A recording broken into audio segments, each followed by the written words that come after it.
Just 9 nautical miles off the coast of Oman, a Cyprus-flagged commercial container ship sits dead in the water. The crew is battling an onboard fire, and one civilian mariner is missing.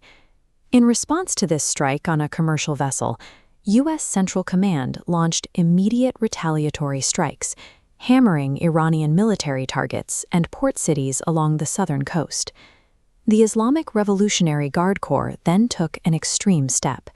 They formally announced the closure of the Strait of Hormuz to any traffic, using what they consider an unapproved route, backing the threat with armed naval patrols.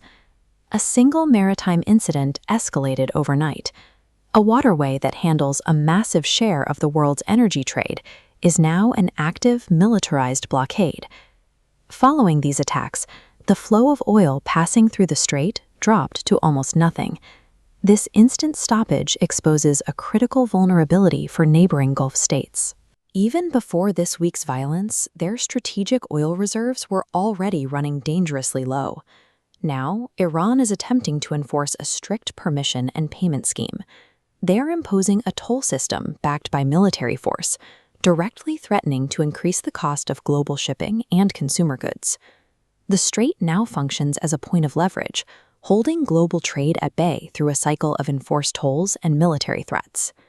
Just weeks ago, a memorandum of understanding was signed to secure peace in this exact waterway, but the agreement carried a flaw that made it nearly impossible to enforce. Washington and Tehran looked at the exact same text and walked away with diametrically opposed interpretations of who actually controls the territory.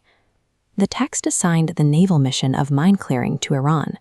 When foreign navies step in to assist with this highly specialized task, Iran views that intervention as an act of war. Both sides signed a document that left their core grievances untouched, creating a framework for confrontation rather than resolution. This map shows the physical geography of the Strait of Hormuz, and it explains exactly why the situation broke down so quickly. At its narrowest point, this critical choke point is just 21 miles wide. Traditionally, ships pass right through the middle, but right now, that central sector is completely impassable due to a heavy presence of uncleared sea mines. That leaves the northern shipping route, which has been cleared of mines. However, Iranian forces heavily patrol this lane, demanding total compliance and forcing traffic toward their coastline. The alternative is the southern route, a program guided by the U.S. Navy. This lane is also clear of mines and operates entirely within Omani territorial waters. Because of the failed agreement, Iran classifies any vessel using this U.S.-guided southern path as taking an unapproved route, making it a target for direct missile strikes.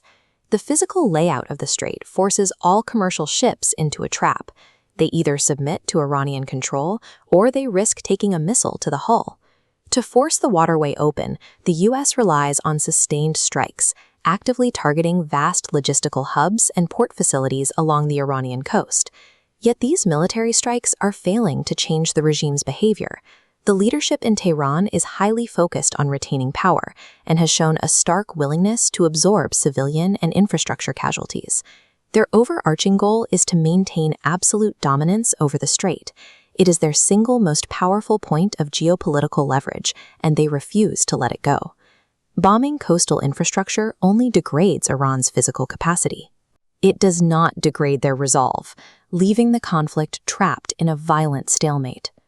Right now, President Donald Trump's administration is operating under the political constraints of an upcoming November election, limiting the scope of their military response.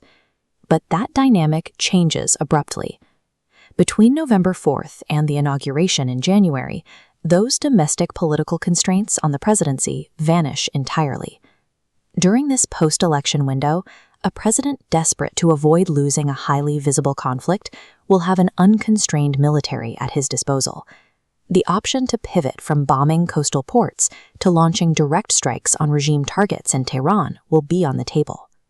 Meanwhile, Iranian leaders appear to underestimate the existential danger this poses to their regime, relying on past cycles of low-level skirmishes that no longer apply. Without a diplomatic resolution, the current maritime standoff remains the opening phase of an escalation that risks drawing in the entire region.